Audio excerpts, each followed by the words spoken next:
Kita sering bicara tentang cinta, tapi kebanyakan dari kita nggak pernah diajarkan bagaimana mengenalinya dalam bentuk yang sehat. Kita belajar tentang cinta dari film, medsos, contoh-contoh yang buruk, atau pola bertahan hidup. Akibatnya kita sering mencampur aduk kekacauan dengan gairah dan kelelahan emosional dengan komitmen. Itu sebabnya cinta tidak dirasakan dalam suatu hubungan walaupun terlihat ada. Pemahaman yang sehat tentang cinta berawal dari sesuatu yang lebih dalam dari ketertarikan atau kecocokan. Itu berawal dari kesadaran bahwa kasih sayang memiliki rancangan, dan rancangan itu berasal dari Tuhan. Bukan sebagai aturan, bukan sebagai beban, melainkan sebagai suatu maksud. Cinta tidak pernah dimaksudkan untuk merenggut rasa damai, martabat, atau jati dirimu. Ketika cinta menjauhkanmu dari siapa dirimu sebenarnya, cinta itu sudah terputus dari sumbernya. Salah satu tanda bahaya paling jelas adalah ketika cinta selalu terasa membingungkan.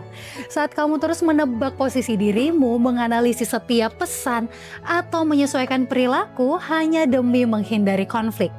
Cinta yang berakar pada Tuhan membawa kejelasan, bukan kebingungan.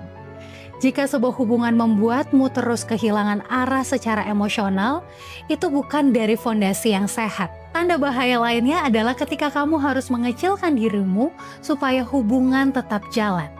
Saat kejujuran terasa berbahaya, kebutuhanmu terasa seperti beban, dan diam terasa lebih aman daripada kebenaran. Cinta sejati memberi ruang bagi seluruh kemanusiaanmu, bukan hanya bagian yang mudah diterima saja.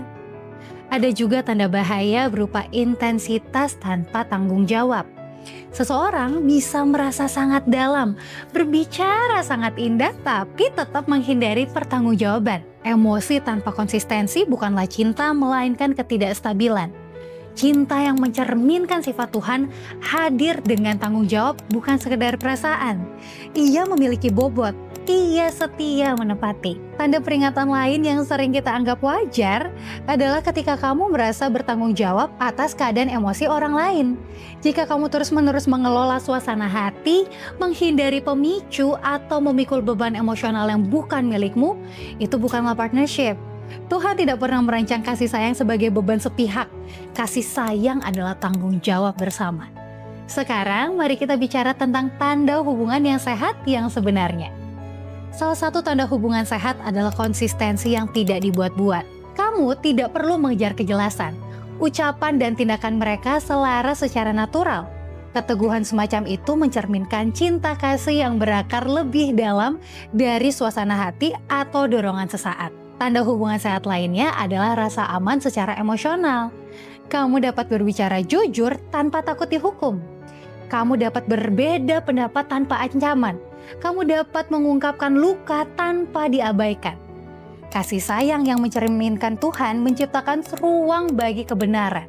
Karena kebenaran tidak pernah mengancam sesuatu yang nyata. Cinta yang sehat juga mengandung pertumbuhan bersama. Keduanya mau berefleksi. Keduanya mengambil tanggung jawab. Keduanya bersedia menghadapi pola diri.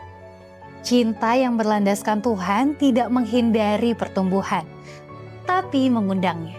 Cinta tersebut memahami bahwa kasih sayang bukan tentang mengendalikan, tapi tentang menjadi lebih baik bersama-sama. Tanda hubungan sehat yang kuat adalah kesabaran yang tidak terburu-buru dalam pemulihan. Saat masa lalumu tidak dijadikan senjata melawanmu, saat lukamu tidak diremehkan, saat pertumbuhanmu tidak dipaksakan mengikuti suatu timeline, kasih Tuhan itu sabar, dan cinta kasih manusia yang sehat juga membawa kesabaran yang sama. Tanda penting lainnya adalah damai. Bukan kebosanan, bukan mati rasa, melainkan ketenangan yang teratur. Sistem sarafmu merasa aman. Kamu tidak terus-menerus bersiap menghadapi benturan.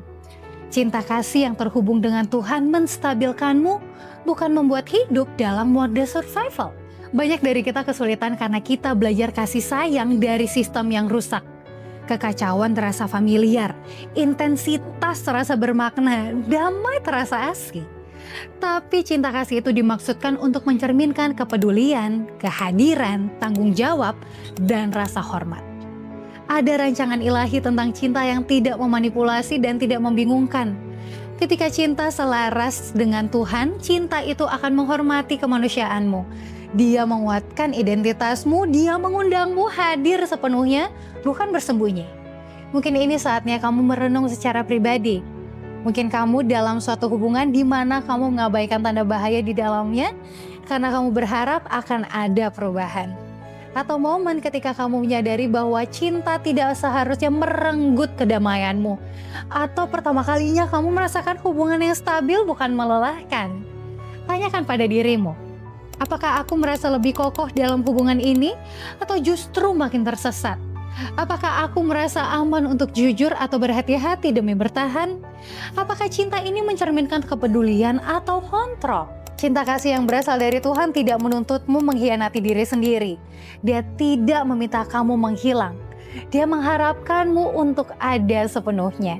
Dan kalau kamu masih belajar mengenali cinta kasih seperti itu, kamu tidak tertinggal.